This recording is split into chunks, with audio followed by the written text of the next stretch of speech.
What's up, guys? What's up, guys? Welcome to another installment of By Any Means. By any means. How do we do, Bridget? You did great. That was a scale of 1 to 10. Scale of 1 to 10, that was a shaky 7. Whew. All right. That's a strong 8. That's okay. Listen, I'm happy this episode though because you are now like up top, so I don't feel like you're always at the bottom. I graduated. Yeah. You know what I'm saying? Like it's equal opportunity out here. I ain't trying to get no trouble. Listen, we got a good episode today, at least from my perspective, right? Because I guess I'm just a naturally passionate person. And I kind of wore this shirt for a reason, right? So I wore this shirt the first episode because it was like by any means, the protests were going on, people getting shot by the police, all that type of stuff. Shirt with a bunch of holes in it, like by design. So I was like, okay, it made sense. But I'm wearing it for a different reason today. So yes, I recycled the shirt for all you internet trolls out there. But yeah, I recycled the shirt. I'm wearing it for a different reason, right? Because I saw something this past week. Said something about it on my socials on Facebook, and it kind of irked my nerves. And every time something like this happens, I feel like there's another hole that gets just put right through me because I'm so compassionate and I care so much about people who have no idea who I am. But I do. And, it bothers me because we have a lot of people who like to speak in the Black culture. You know what I'm saying? There's a lot of people from all walks of life, man, all different levels of the socioeconomic ladder, right? And they like to speak about our culture whenever something happens to us.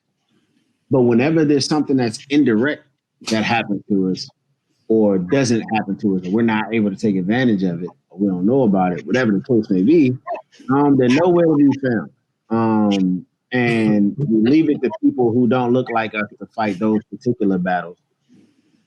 We don't really know any better. And that's my whole thing. We got to kind of know any better. So you can't be woke. You cannot be woke without looking at everything that has an impact on the Black experience in America, which is why I personally lobbied for the title, Eyes Wide Shut. Money ain't racist. It's not. So I want to have a conversation with you guys about the fact that, at least in my mind, money ain't racist. Money is what drives 99% of decision making in this country, right? Either you will do something because of money or you won't do something because of money. And before I kind of get too deep into it, once again, I realized that we didn't introduce ourselves. So my name is Kelvin. I'm Bridget. Derek. Amen. All right.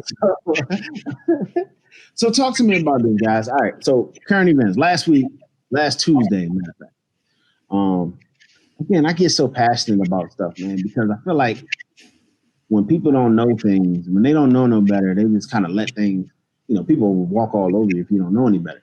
Thing is, I know better. And I saw something that irritated me. And I immediately smelled something fishy. And now all of a sudden, a week later, there are Congress people and the SEC is sniffing this thing out because something's not right. So just to kind of summarize, right? Last week,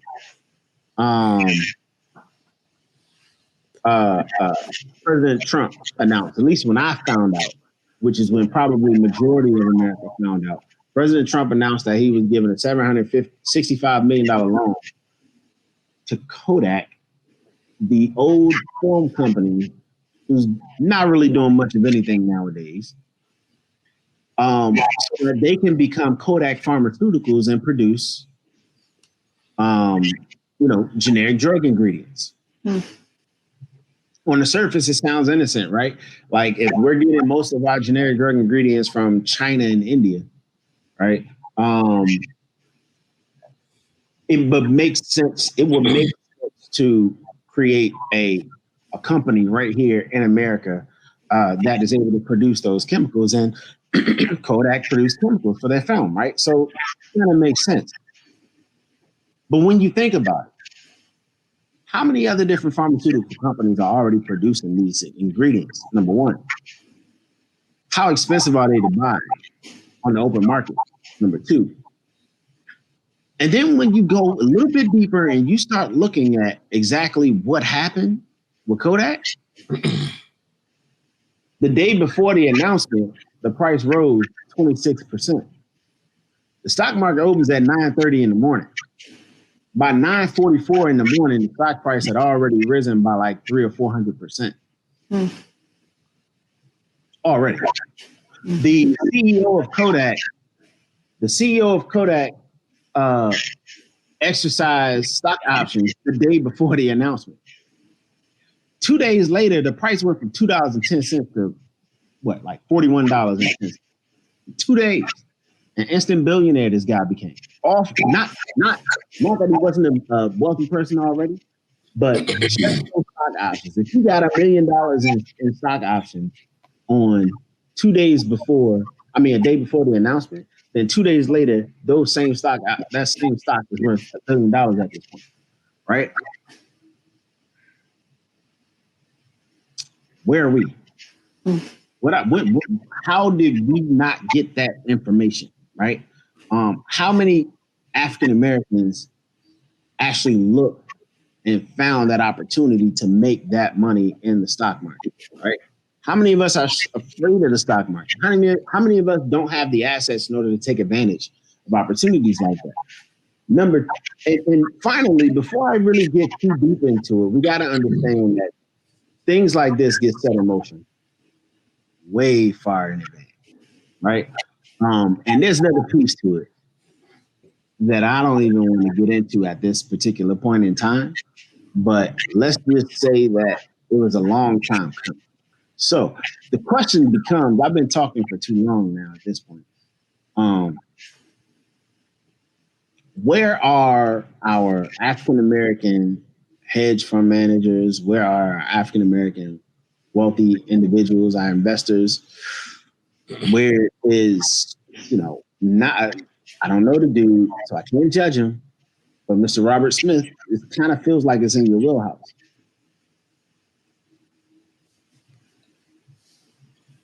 Where are you now?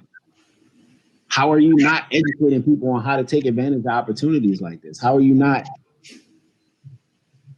Where's your voice now? It's cool to pay off a bunch of tuition, but where are you now? Am I being too critical, guys? No, I feel like, right now, honestly, I feel like I'm being educated. So I appreciate you for that. I think I keep kind of going back to the title because I know you're kind of coming back around to just like the fact that, that money isn't racist, but, people are. I think it's what I'm thinking about as you're talking, right? So maybe the dollar is not connected, right, to race because people they want the exchange, that good, that goods or that service for that money, or to be able to invest money to make money or whatever it may be. But the people that are interacting, are racist, and the systems are racist, and not having with the withholding of information, that makes me want to cry. Like, it literally breaks my heart. And I don't think I had expected to feel so emotional so quickly around this topic. But I think because I have been talking about in past episodes about economic equality, right? Like, that's something that has really come up for me during this season. Hearing what you're saying, it breaks my heart. Yeah. It legitimately, I feel heartbroken. If I had to put an emotion to it, right? Anger, I think, is a part of it, right? Frustration is a part of it, but I think feeling heartbroken, like one, I'm not part of the conversation. Two, I'm just learning. I'm speaking for myself. I'm just learning certain things as it relates to being an investor.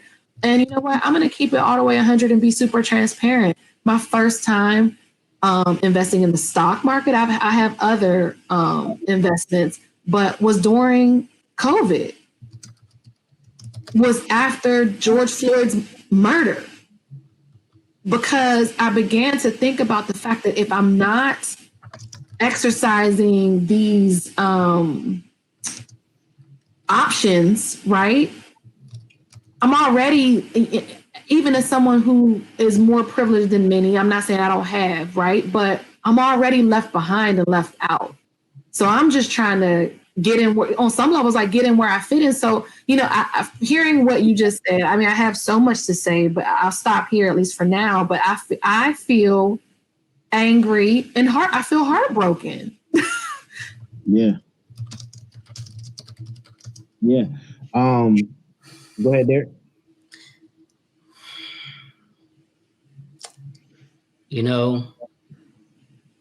I feel you, Bridget. And Kelvin, no, you're spot on. There's nothing wrong with the way that you felt. We shared that information and spoke about it last week. I'm not going to speak about POTUS or anything, but what I can speak on is directly to the dollar and to the regimes, to the systems that are in place, to the miseducation, misinformation. And you were spot on, Kelvin. Where are the wealthy? We spoke to this in the first episode, and it's trickled down throughout, right? We always talk about economic empowerment. At the end of the day, our community lacks opportunity, and you spoke to it. Now we spoke to church, we spoke to government, and we spoke to our elites. And in this case, we're talking about financial services or financial market wise people that have wealth, that have investments, right? We often talk about who's in the know, right? It's not always what you know, but it's who you know and who you're connected to. So if we have our own people that are in the market, the financial markets, with wealth, that are investing, that are in the know, because that's my real question. Are they in the know? Because some may not be in the know, but some very well could be. And that's what I wanted to speak to too, because that's an important differentiator, because a lot of times it doesn't matter where we actually are. We could be in these markets, in these industries, and still be held back from opportunities, like Kodak. Something tells me that there was some insider activity going on. 100%. And some people were not in the know. And a lot of people that look like us were not in the know. And then what do we talk about all the time, Kelvin? Racism is just another ism that's used under the power and greed behind money. So it's not just about us, but we're going to talk about us. But it's not just about us. There are a lot of Americans that are in the working class. You speak to this, Kelvin, in the working class that do not get afforded these opportunities. And it's a disservice to us because people are greedy and power hungry. I think that's the root of the issue. Money is currency, so it ain't racist. It isn't racist. But people lie, numbers don't. So people are racist and money ain't. But it's who holds that power and is in control of the power that actually does a disservice to us all. So this happens all the time. So Bridget, I feel you. It happens all the time. I feel so frustrated. So I'm gonna take it a step further, and Derek, you might want to bow out of this conversation. This possibly gets you in some trouble. Just giving you fair warning. So, it's not. You know how they say, and you kind of spoke to this, Derek. It's not the money that's the root of all evil. Money is a tool. It's the love of money, which is the root of all evil, right? So yeah, the money itself isn't racist. It's the people and their pursuit of that money is what is racist. Now, I'm gonna contradict myself a little bit because I called out, Robert Smith, right? Who's to say he even knew? Who say knew? And even if he knew, who say he could even act on it or share that information because of what he does and his professional licenses, right? I happen to have been a registered investment advisor at one point in my career. So I know that there's limitations on what you can do and say, right? So, to the public without getting in trouble and risking not only your life, but all the people you're responsible for if you run a big organization like that. So I got to give the good brother a pass. I got to give him a pass. Now, what I will say is this. People, like those of us, including myself, right? I mean, all right, look, I don't know. I know more than probably a lot of people, but I don't know everything. What I do know is that if you pay attention, this is why we have to pay attention to politics, folks. Back in May, President Trump signed an executive order that pretty much allowed him to combat China on the international market. China is just like Russia, really, trying to scoop up influence around the world. So what this executive order did was allow him to activate these monies in order to combat that so that they don't gain influence in the part of the world where we could potentially lose strength, right, and influence. It's all a game of chess in terms of diplomacy around the world and being able to activate money and put it wherever you need it to be. So anyway, point is, long story short is he's using money from this Defense Production Act or whatever it's called to give this money to Kodak. He announced it. He signed his executive order back in May, right? After Kodak did their annual stock options gift to their employees, they started a strategic move of giving out these extra shares of the company from May up until now. And the day before they make the announcement that they got this $765 million loan to become a pharmaceutical company, the CEO exercises his stock options. President Trump has been very hesitant to release his financials. Right. In fact, he hasn't done so. He hasn't done it, right? He hasn't done it. His son is basically running the company, right? How do we know? And we don't know. How do we know that his company didn't buy up a bunch of Kodak stocks between now and right now? So that they could knowing that they were going to wind up giving Kodak this loan and that 2 days later, the stock will be up over 2,100%. 2 days later, he is a businessman at the end of the day, right? People like to peg President Trump as a racist. I don't believe that he's racist. I don't. I'm sorry. I don't believe that President Trump is a racist. I don't think he cares about anything or anybody other than himself. Does that make him racist? Probably in certain functions, depending on how you look at it. But I think he's really only after the money. The only color that he really cares about is the money. And if we paid attention, this is why it's important for us to empower our people economically, because we can put our own people in place and we can stop hating politics so much to the point where we don't pay attention to things that are right in front of our face. You know what I'm saying? It makes me, it pisses me off because he just did an interview and they asked him about the 150 something thousand COVID-19 deaths. And he basically said it is what it is. Right. So then the question, again, my heart is broken and I'm angry, all at the same time, right?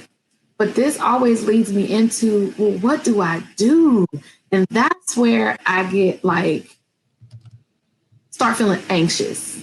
And because I think inherently, those of us who are tapped in, trying to be tapped in, who are woke or waking up, no matter where you're at on your journey, the questions that we're asking ourselves is that once we have this information, once we're more educated and knowledgeable about the things that are going on, what are the next steps? What are the steps that we can take in order to combat something that is so much bigger than us? We don't have even the money to even touch anything like this.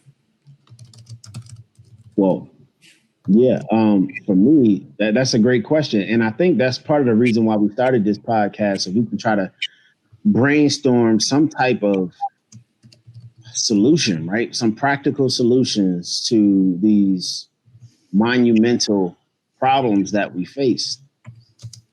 Strangely enough, oddly enough, while I agree on most points of these individuals, but these individuals who are pressing our people, who are encouraging our people to withhold our vote this particular election cycle, and demand something in exchange for our vote, I believe is a little bit out of place. And that might get me in some trouble. And I don't care, to be honest with you. What do you explain? Say that again. I said I'm saying expand on that a little bit. So there's been individuals like, I don't want to say names, but there's been individuals, famous individuals with a lot of influence who have been calling for us to withhold our vote and demand some type of strategic plan specifically for us. My thing is, we don't have the numbers to fix us. We don't have the numbers. We simply don't. We're only 13% of the population. And if you assume that half that population is under the age of 18, they can't vote anyway. Fine, call it a third. Either way, we're talking about what? 9% of the population legally able to vote, African American. What election are you going to win with 9% of the vote? You know what I'm saying? So encouraging us to withhold our vote, I don't think is an effective strategy to seek change that we really want to see in this country. So I don't think that is, I think we vote to get 45 out of office, mainly not because he's racist, but because he is going to run this entire country into the ground and have us fending for ourselves in a world full of enemies by the time this guy's done. He's making enemies out of our allies. Sorry. Look, I can't. Let me stop talking bad about this dude. No, but with military and government background, watching, our international relations from the beginning of, from the end of Obama's presidency through his presidency, you're spot on. Our allies were a joke. Folks who would have backed us or supported us in decisions that we would have made wrong, right, or indifferent, are no longer at the forefront to be, in support of us when we're making decisions in the way that we're currently making decisions. That's at least something that I know, somewhat know about. But to your point, I also do believe that, that the dollar and self-interest is really the only interest when it comes to our current president. Period. And if it's not, it doesn't matter if it's family. It doesn't matter. It doesn't matter what it is. If it doesn't hit that particular that bottom line, then anything else doesn't matter. One of the things that, interestingly enough, that I've been doing is watching a lot of not that we're having a conversation simply on Trump, but I've been watching a lot of documentaries about young Trump, about kind of his matriculation or Kushner's matriculation, his daughter, his wives, what I'm saying, things like that. And this isn't new. Mm-mm. This isn't new. It's always been about money for him. You know what I'm saying? His first wife, he literally, it's been about money and self-interest. He left his first wife and told her that he didn't want to sleep with anyone that had kids, specifically that's his kids, because she was getting more notoriety than him as they were building the casinos in Atlantic City. She was the one that was out there checking all the rooms and knew all the staff. And she had as much business acumen as he did. And he didn't he didn't like that. So anytime there's anything coming in conflict with him, what he wants, his ways, he doesn't care. There's no other interest other than his interest. That's it. That's what we're dealing with. That's the type of leadership that we have currently. So I'm not surprised by, anything that you're sharing tonight. Yeah. I don't, but the thing is, it's not just him though. And then I think that's my biggest point, right? So it's him, he's part of it, but it's not just him. I mean, it's Democrats too. At the end of the day, I mean, look, think about Jeff Bezos, Amazon. You know what I'm saying? Like, you pay nothing in taxes, brother. Yeah, crazy. Richest man in the world by far, even after your divorce, homie. You know what I'm saying? You got all this money. It would probably take 2% of his net worth to fix a lot of the issues with the infrastructure. So call it the infrastructure, for example. Probably 2% of his net worth could probably fix the infrastructure in this country, right? Think about how many jobs you create by fixing the infrastructure in this country. Think about green energy, right? 2% of the Walton's net worth, right? They own Walmart. Six member LLC, 6 known member LLC, right? On the highest grossing retail company and retail sales company in the world, right?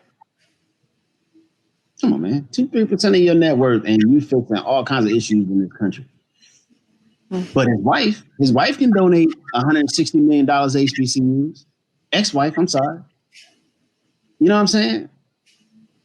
I think we fix our economic power, right? Our economic spending, our economic influence. If we concentrate our economic influence on 2 specific areas of focus, I believe that is the solution, Bridget. I believe that is the solution. We focus our economic influence on the banking industry, and we focus our economic influence on lobbyists. That's the only way. Stop buying all this extra stuff that don't make sense for you to buy, trying to keep up with rappers and all those. It's stereotypical, and I feel bad for saying it because not everybody is doing that. There's a lot of Black folk out here investing in real estate. Like, we got a friend, Derek and I got a friend that sends us videos of people investing in freaking mobile homes, making bank out here. You know what I'm saying? Yeah. Investing in mobile homes. So it's some Black people out here doing some amazing things. And on top of that, they're sharing the knowledge, right? They're on YouTube.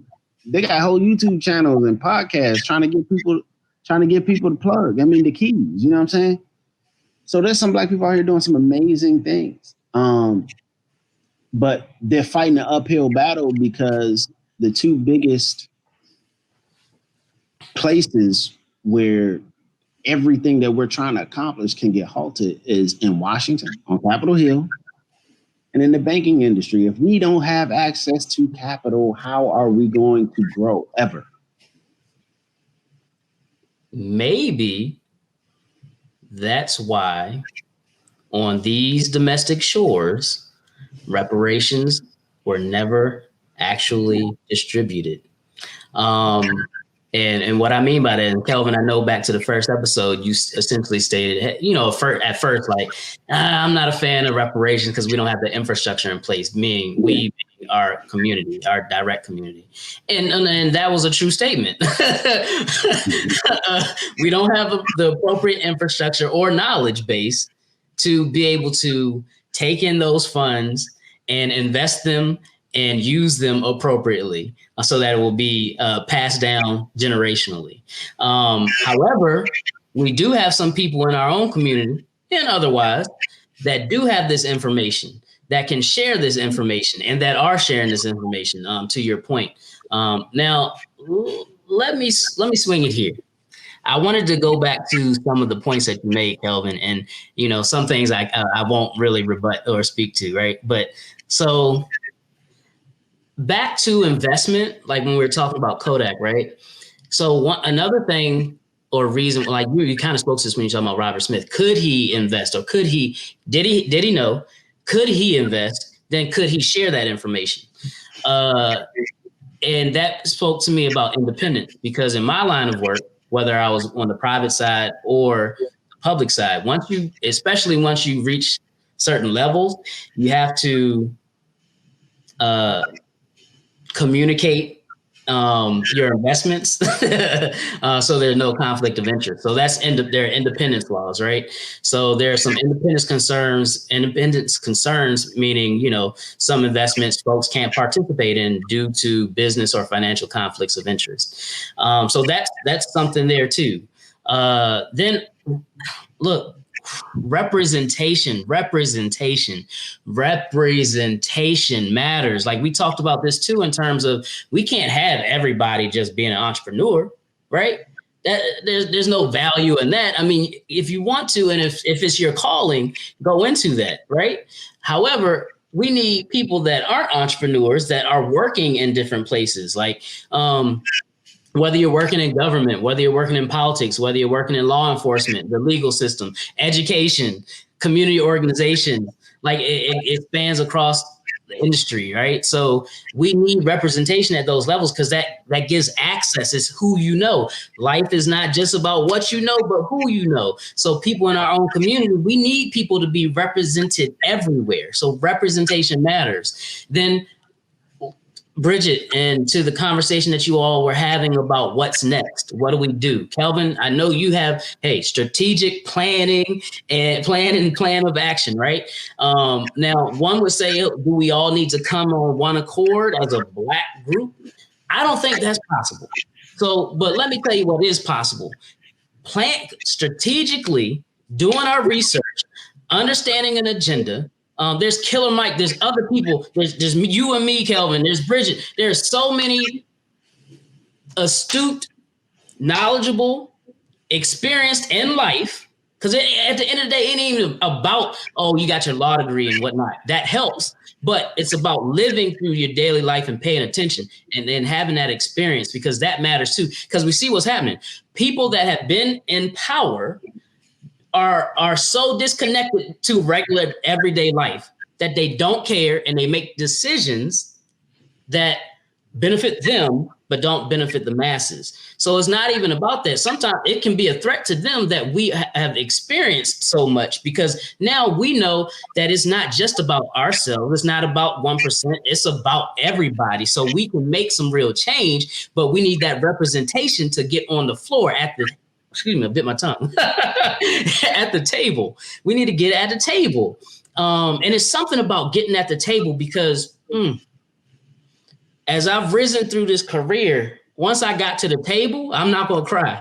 Once I got to the table. She about to cry.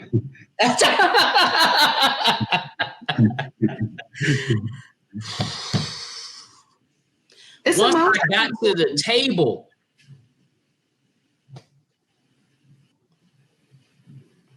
we just need to get to the table, because God, we got to get to the table. We need representation.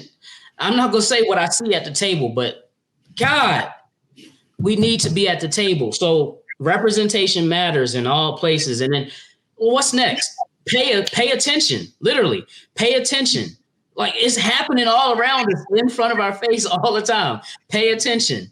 We do need to vote, to your point, Kelvin. Like, miss me with that. We don't need to vote. Vote. But what do you need to do? You need to get involved. You need to do research, then vote. But then after you vote, get more involved. We're either lazy or busy. We talked about that in the first and second episode too. Like, on a daily basis, think about local elections. A lot of us we're so busy living our lives, worrying about where the dollars are coming. And that don't matter what level of the working class you're in.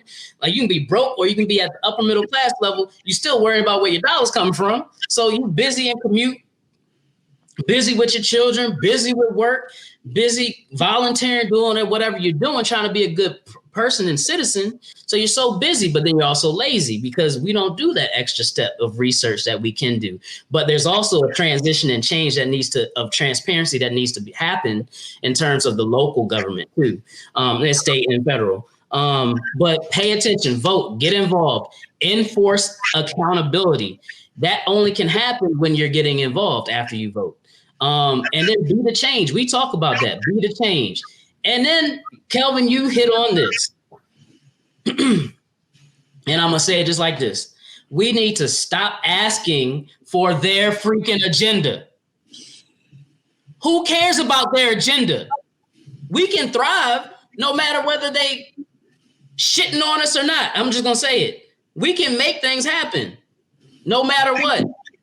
But stop asking for their agenda, but get involved with creating the agenda. We need to create our own agenda, whether we're in politics or not. We need to create our own agenda. That's all I'm gonna say. I mean, yeah. Go ahead. I guess when I hear stuff, when I hear that, in my mind, right, being action oriented, it's like, okay, well, what's number one on the agenda? Yeah. That's literally how I think. And I think right now that's legitimately where I am.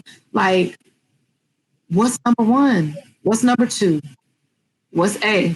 What's 2A? What's 2B? You know, like if there was any type of agenda or if there is some type of steps that we should be taking as a Black person in America, whether you're middle class, upper middle class, lower middle class, economically disadvantaged, what steps in the agenda should we be taking in order to distance ourselves from the foolishness, you know, and become closer, right? Distance ourselves from the lack of knowledge and get closer to having enough knowledge to be able to make better decisions.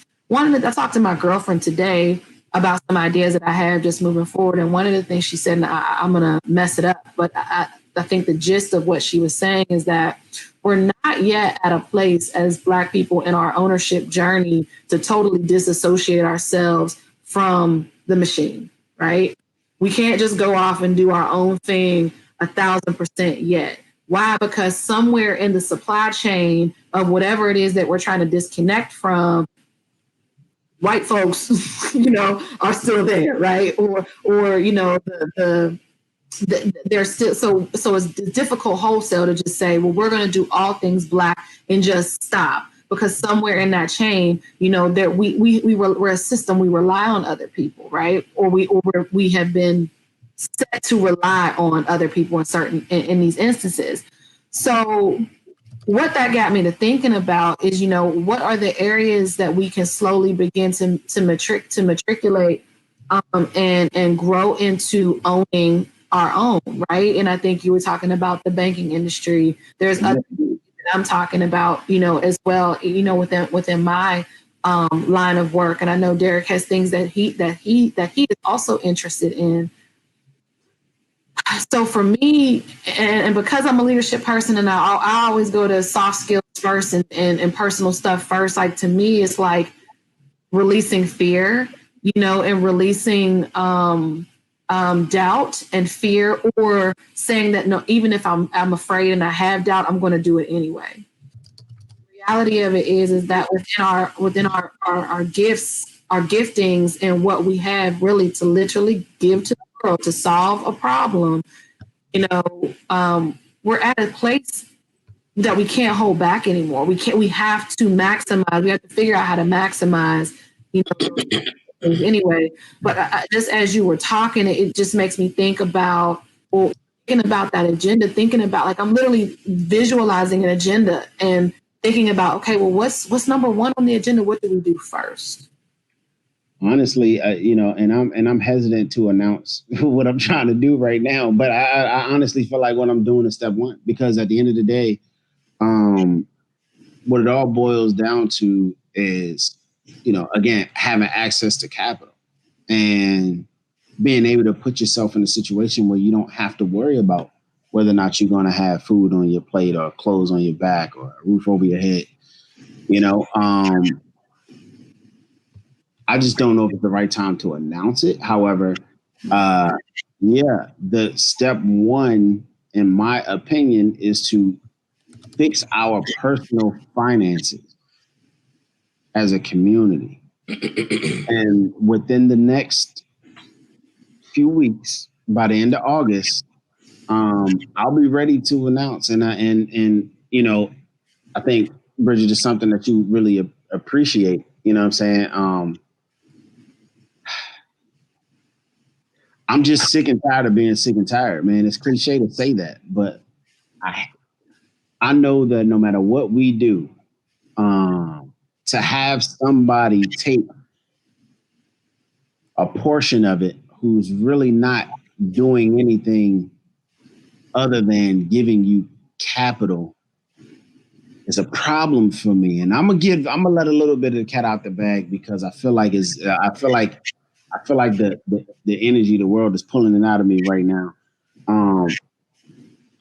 I think it's utterly ridiculous the way the banking industry is set up right now, where the more financially distressed you are, the harder it is to access that money, right? I think it's ridiculous that when you are at your worst, you get treated the worst, right? Right. You don't get access to capital. If you do, the interest rates are sky high, right? That's if you don't get a flat out denial. That's how a lot of people wind up on the streets. A lot of people think you out here robbing banks, knowing that you can go to jail and get taken away from your family. You know what I'm saying? What was George Floyd? What could that man have been going through in order for him to either been tricked into giving them people a fake $20 bill allegedly, or to actually know that that $20 bill was fake allegedly and give it to them people in the store? Like, what was that man going through, right, in order to be in that position, right? You think he's just walking around giving away fake bills for nothing? If he actually did that at all, right? Nobody willingly just does something illegal. Not where I'm from. People don't just go out and rob a bank because they just feel like robbing the bank and they want some extra money. Like, no, it's just got to be really bad at home. But right? But yet and still it could be white collar and it could also be robbed. You know what I'm saying? They could be doing the same type of shit. Excuse my language. 100%. You know what I'm saying? Like the same type of shit could be happening with somebody, you know, in a different type of crime, and it's viewed altogether different. Totally different. There are white collar people. That Kodak shit is the same shit. That is worse. It's worse. Exactly. It's worse. But yet and still, there are people justifying the murdering of a man because of his act. When there are things. So you saying those people that were insider trading and all that, do they deserve to have someone on their neck for 8+ minutes? Right. And like, it's. I'm sorry, I didn't mean to cut you off. No, you're fine. You're fine, because that's exactly my point. You know what I'm saying? Like, it's like people with opportunity squander it all the time, and people who have no opportunity, who know what to do with an opportunity but just can't catch a break, never get it, wind up getting knees on their neck and suffocating to death. You know what I'm saying? Opportunity, I said this on my Instagram, opportunity should not be a privilege. Opportunity should not be a privilege. Derek talks about natural selection all the time. I agree. But you got to give folk the opportunity to pull themselves up by their bootstrap, right? If you don't ever give people the opportunity to do something special in their own lives, to use their God-given talents to make a living for themselves and their family, and you taking them straight from, you talk about school to prison pipeline, you know what I'm saying? You talk about injecting crack allegedly into the community so black folk, you know what I'm saying? Like, and then lock us up for it. You give us the crack to sell and then lock us up for it. You know what I'm saying? Like, it's all types of shit that's going on. I shouldn't curse, man, but I'll get so passionate about this, man. It's all types of stuff that's going on where you putting us in these bad situations, man. Like, opportunity should not be a privilege. Everybody should have equal opportunity to pull themselves up by their bootstraps and make a living for themselves. And if you squander it, that's on you. You can take a horse to water, but you can't make him drink, right? But at the end of the day, the opportunity needs to be there. The horse has to have the opportunity to use to drink water, especially if you're gonna be riding his fucking back the whole time. But that's if everything was already equal. I have taken the bootstrap, that saying in particular, out of my vocabulary, because to me, yeah, everyone. I just wanted to say this just because it's how I personally feel about it. I think the bootstrap mentality is all well and good when everybody had boots and everybody had straps. Exactly. And when you barefoot, you know, when you came barefoot and chained, you know what I'm saying, and didn't have boots and straps, that mentality or that ability is not afforded to you. So I just wanted to put that out there. Just the bootstrap mentality, and I've had it said to me by a white male lawyer about Black people, and so I always feel triggered when I hear that. So I'm gonna do you one better. Say, what'd you say? I'm gonna do you one better. Derek and I heard it on the show. There was somebody on this show that said there's no opportunity. Like you can't tell them that that there's no opportunity with the, or people don't know about certain opportunities that are out there. And not to bash the person, right? Because everything is a perspective, right? So we love her, but at the end of the day, it's like, yeah, information may be out there, but if I never have the opportunity to actually even touch a device that can access that information, you know what I'm saying? Then how am I ever, like, you got to remember, people are on those little government cell phones. Yeah. How much data comes on those phones? You know what I'm saying? I don't even know if you can go to a website. You know what I'm saying? So it's like, yeah, information is out there, but you can't say that, everybody has in today's day and age, everybody has the opportunity to learn the information that they need in order to get themselves out of whatever situation they're in. I don't agree with that, right? So that's what I'm focused on. My focus is creating opportunity through the banking industry. So taking out the ability for giving people the ability to eliminate finances as a reason why they cannot pursue something that they're pursuing. One comment on something that you said that I think actually is a great, like, if there was going to be like a note to take or like a takeaway, specifically about when you talked about the best thing, because I want to know what we can do. What can we do right now? Right. And I think one of the things that you said that I really loved was you talked about is getting our finances in order. 100%. And I think that if you're watching, right now, and if you're listening to what we're saying, and I'm even speaking for me as well, one of the things that has been apparent during this season, that if my finances are not in order, I am not going to be able to pivot and make the moves that I need to make in order to position myself, my family, my community, others. I can't do for others if I'm not in a space of positioning to be able to do that. So what that looks like is, it to me, or for me, has been a couple of things. It's been, how do I save money? How do I grow money? And how do I stop owing people money? Those are kind of the three things that I've been focusing on specifically during COVID. And I think there's such an opportunity. I know many people are losing jobs. I know, but there is such an opportunity to be able to leverage a bunch of different programs and grants and different things with your, like, there's so many different things you can leverage right now to figure out ways to save during this time and invest in. If you have any wiggle room, I think this is a great time to do it. But I love it's a good actionable item.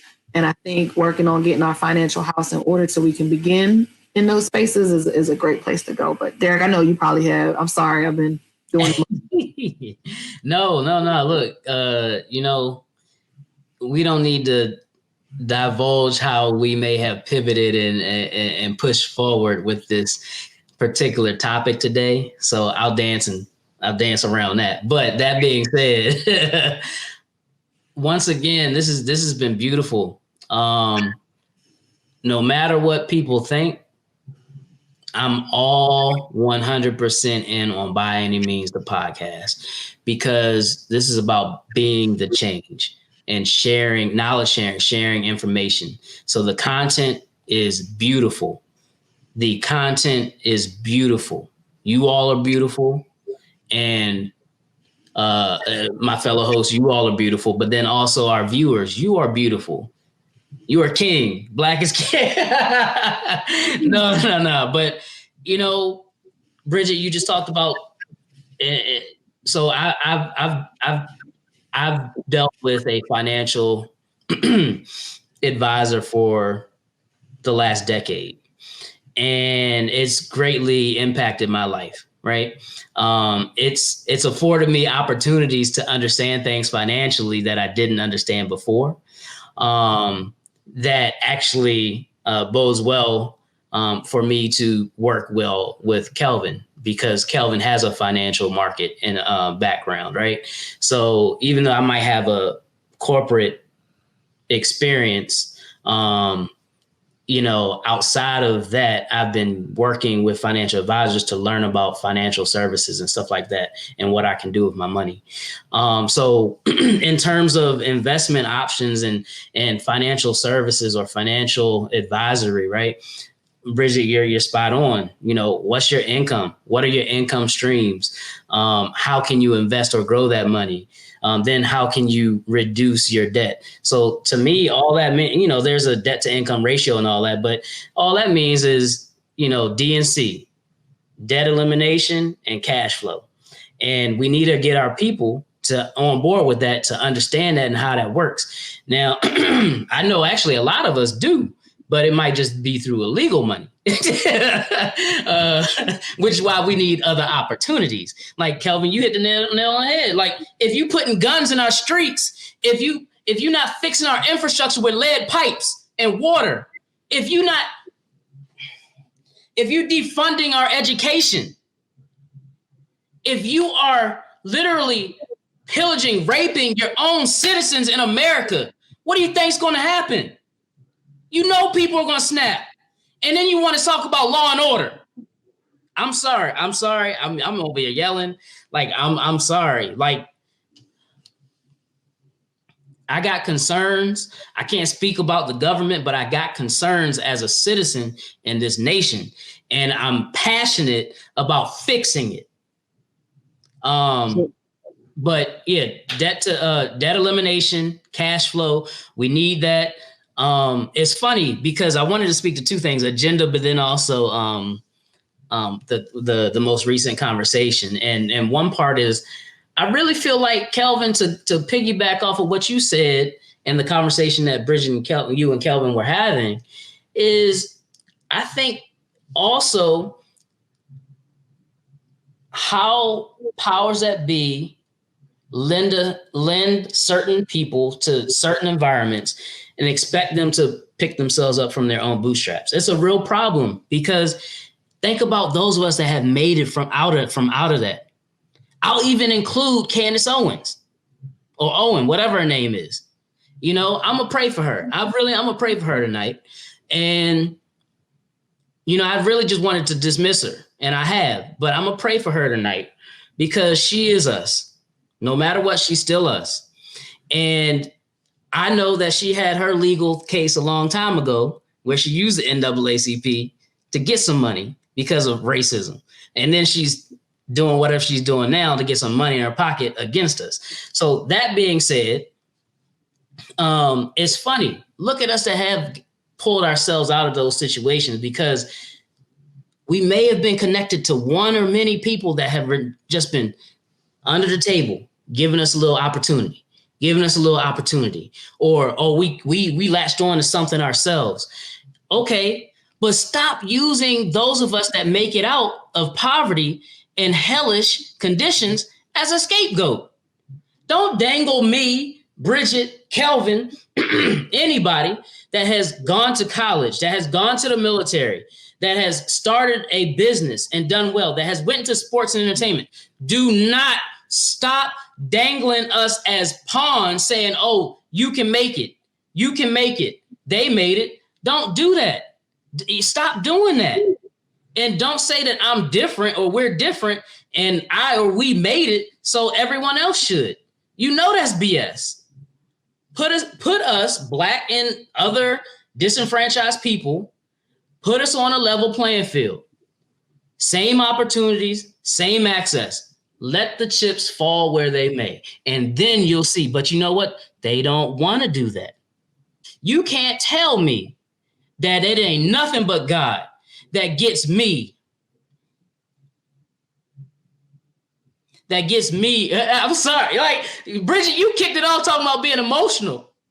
I was emotional. Like, was real. You can't tell me. They can't tell you nothing, Kelvin. They can't tell you nothing. Bridget. They don't know our story. They don't know where we came from. And if they do, they don't care. But that makes us better. I'm not saying we're better than anybody else. I'm saying it makes us individually and collectively better from the experiences that we've come from, the perseverance. Without struggle, there's no progress. We have progressed. But still, you got people trying to tell us we ain't nothing. Laying whole families on hot concrete in the summer because no fathers around.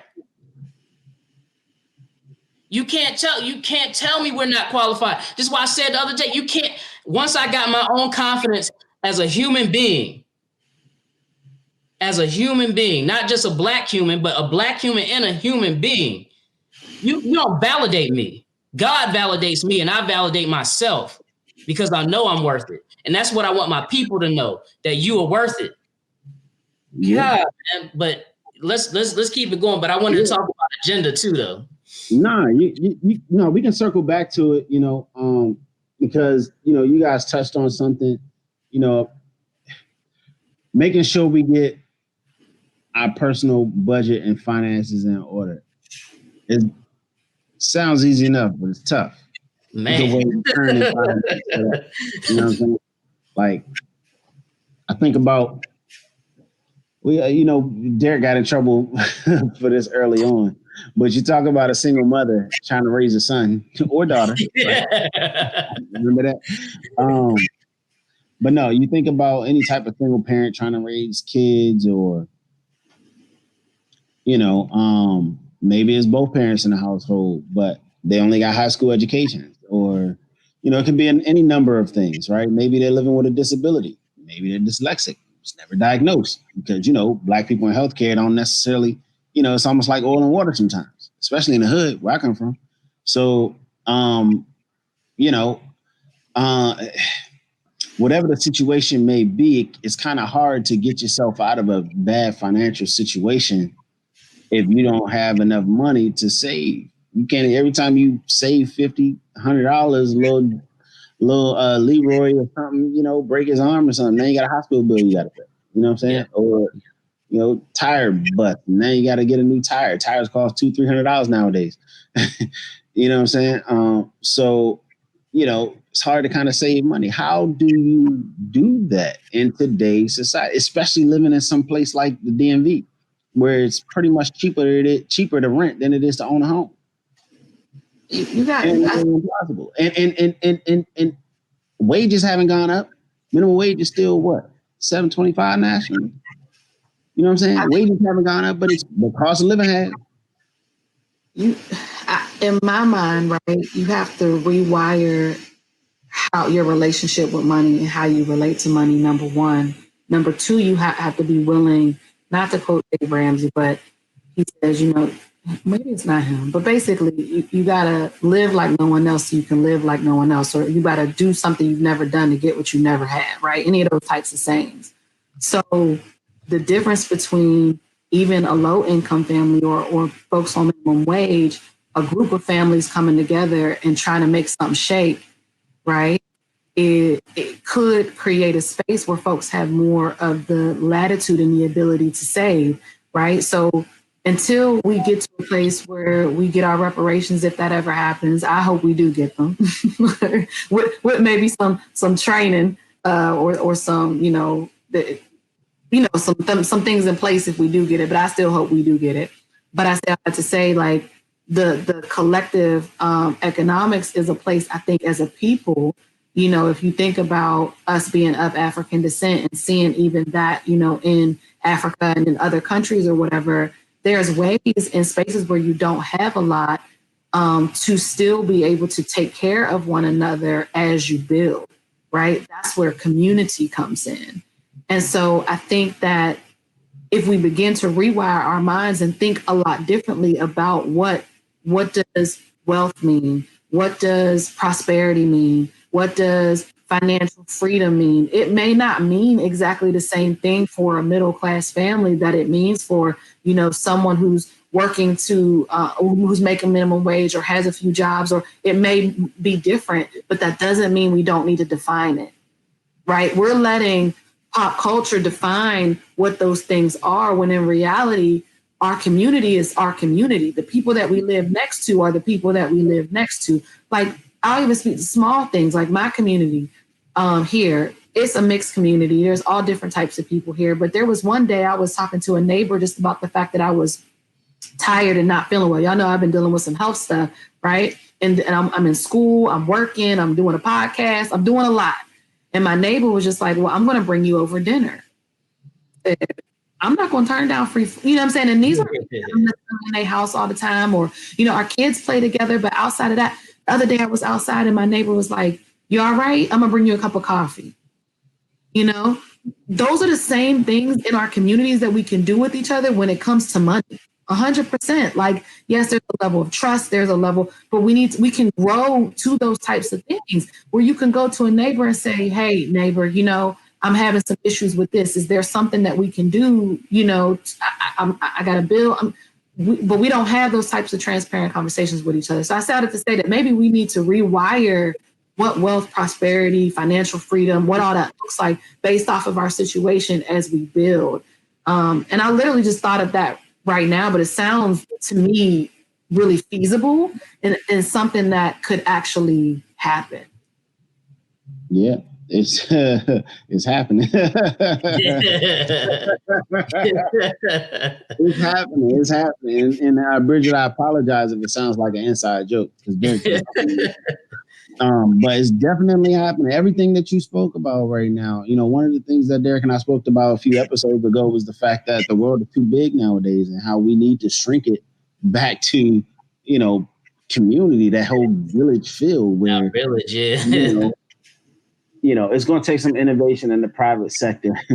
And, I'm working on that. And again, I feel like, on a monthly basis, you think about all the savings in your personal budget and making sure that you're covering all your expenses and making sure, that you're paying yourself on a monthly basis. It's hard to do that when wages aren't going up, cost of living is. And your rent payment is sky high because somebody else is paying a mortgage on it, right? You're paying off somebody else's mortgage at the end of the day.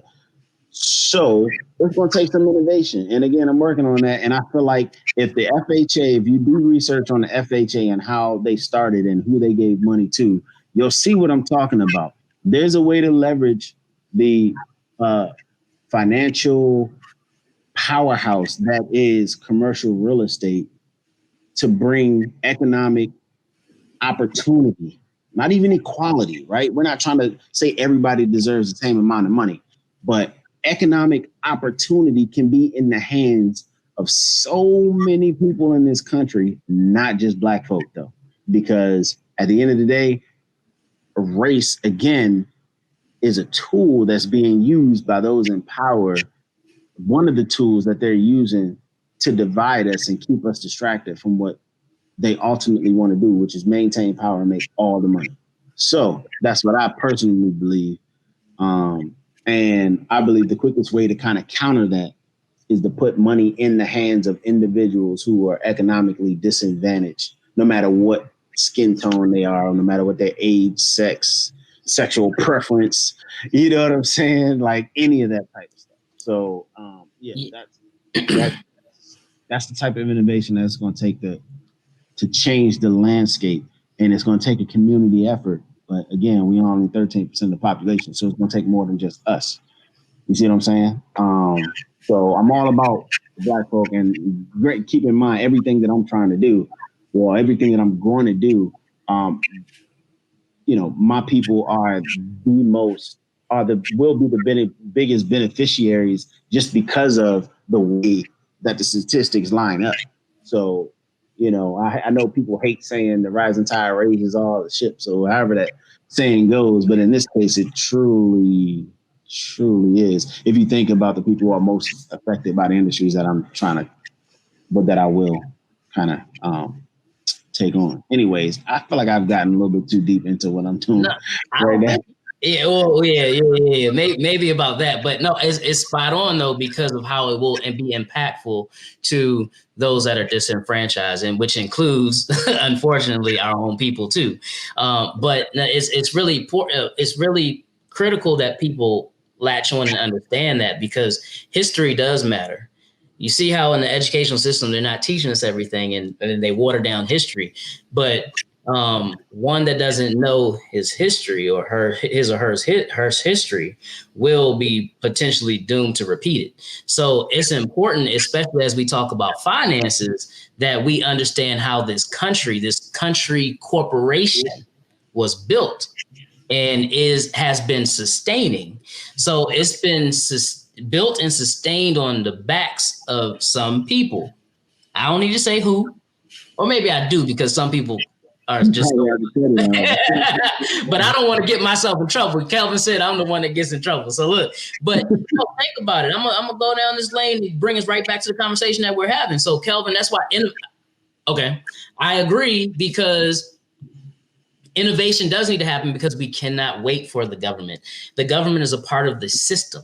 The system has been set up in this country corporation to be this way, not only to be built and established this way, but to sustain and maintain that way. So why would people in power and money want to give up their leverage? They don't want to. So it's not going to be the government. Unfortunately, we've seen that for our own people. The Japanese, other people got reparations, but somehow those that built this country and innovated this country have not been fairly compensated. But real quick, Derek, I feel like a part of the reason why is because they did so much to destroy our history. They have no way of verifying who is actually descendants of slaves and who came over here. You know what I'm saying? Like, they did so much to strip us of our history and culture that, like, they have no way of tracking it. So they would literally have to give every black person in America a bunch of money. And I don't know if they want to do that. But I'm sorry, I just wanted to. That's. I'll take the reparations. He might not want them. I'll take them. I'll take it. However, check please. But I feel like at the end of the day, my biggest ask, to be honest with you, for everybody, is to just keep your eyes open. Like, if you're gonna be woke, be all the way. You know what I'm saying? Like, and if you notice something that others don't notice, because we're all not in the financial industry to be able to pick up on insider trading or the suspicion of insider trading with Kodak, right? Like, we're not all trained to notice those types of things. So if you see something, speak up, say it, let people know, educate folk. You know what I'm saying? Don't go spreading a bunch of misinformation. Know what you know and speak on that, but say something, man, because at the end of the day, we got to care more about one another, because obviously nobody else cares about us, right? Nobody's going to care about us more than you care about yourself, right? So, in a sense, yeah, Derek, I agree. Humanity is done, but not under my watch, man. I'm gonna keep it pushing, and I'm gonna try to revive it. And I'm gonna do everything that I can, as long as I have breath in my body, to elevate humanity to the levels in which I believe they should be, right? At the end of the day, I don't care about being rich and famous. Definitely not the famous part. Wouldn't mind being rich though. But,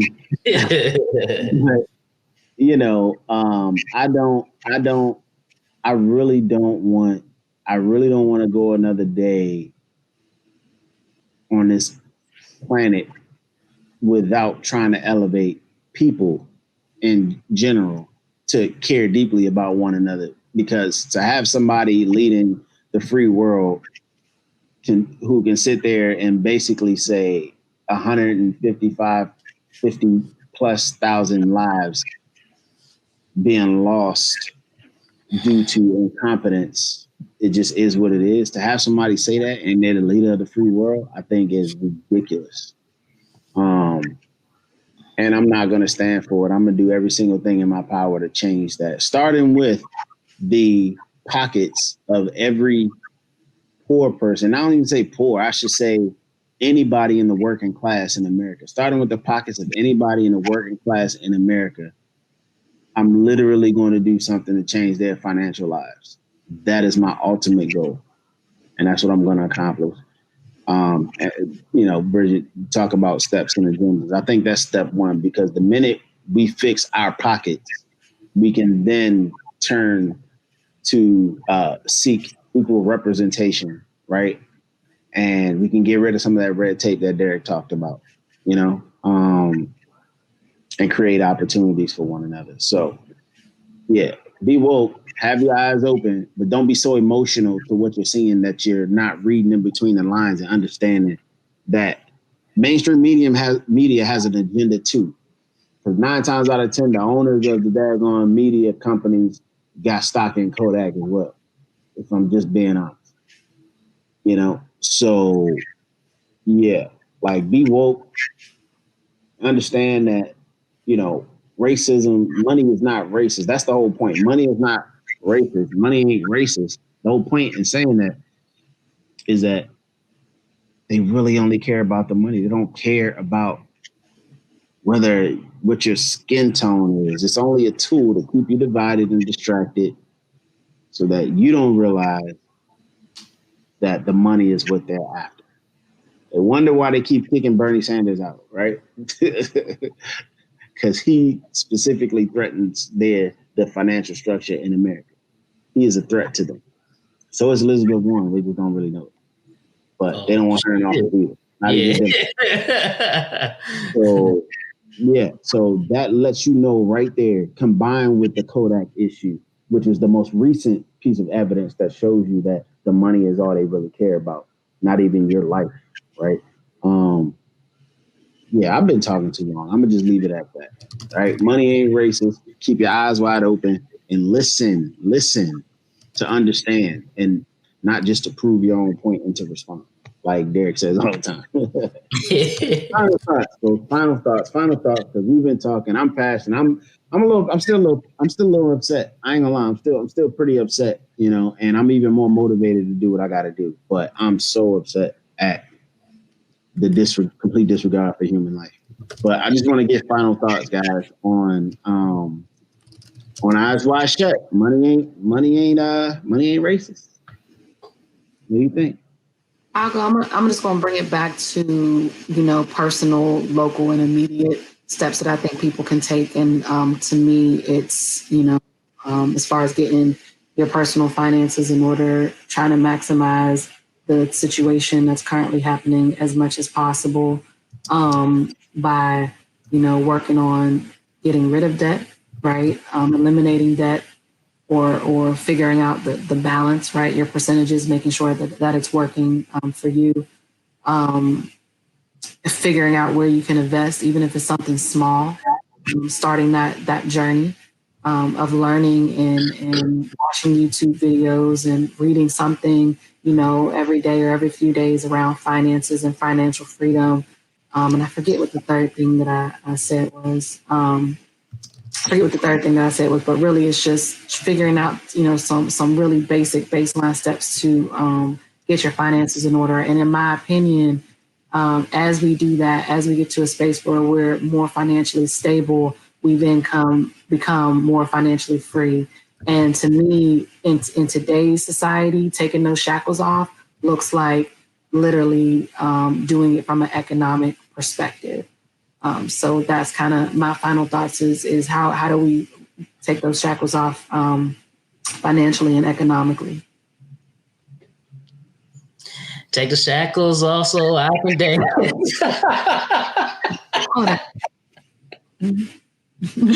Oh man, that made me think about that church song, man. No, I want to say that I love y'all. And I love the viewers as well. I'll get back to love in a second, but shout out to Spike Lee. Wake up! Pay attention.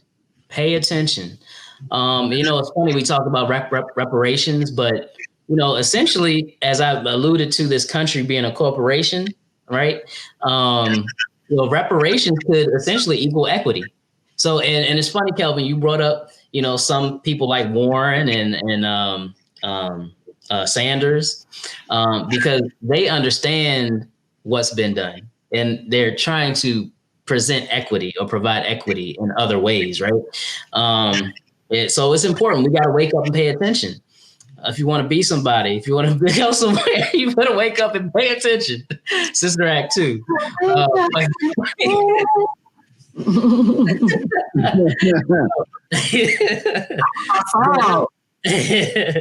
But money matters. Money matters, but people matter more. And F money, spread love. Love yours. If you've heard, this is of Dreamville from J. Cole, but if you heard the album and you heard the song Love Yours, please look at that or listen to that song, Love Yours. Love yourself. But subscribe, view, share BAM Pod Live by any means. Podcast live. Bravo to you too. You know what I want to talk about on the live episode on Wednesday? Are we ever really free?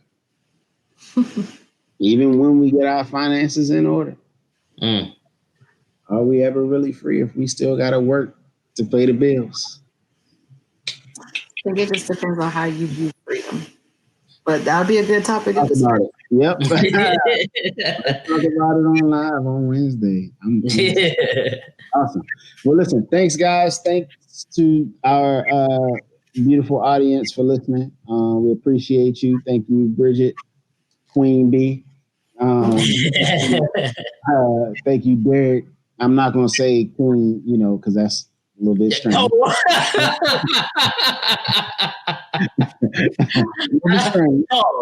Pause. But thank you, good sir. I appreciate you. Salute to you. And this has been another episode of By Any Means. We will catch you guys live on Wednesday. We got another episode coming out on Monday. And it's going to be pretty cool. We got some valuable information on protecting your business coming for you. Okay, so come and check us out. All right, see you later. Have a good night. Time to go night-night. Ready, go night-night. Ready, go night-night.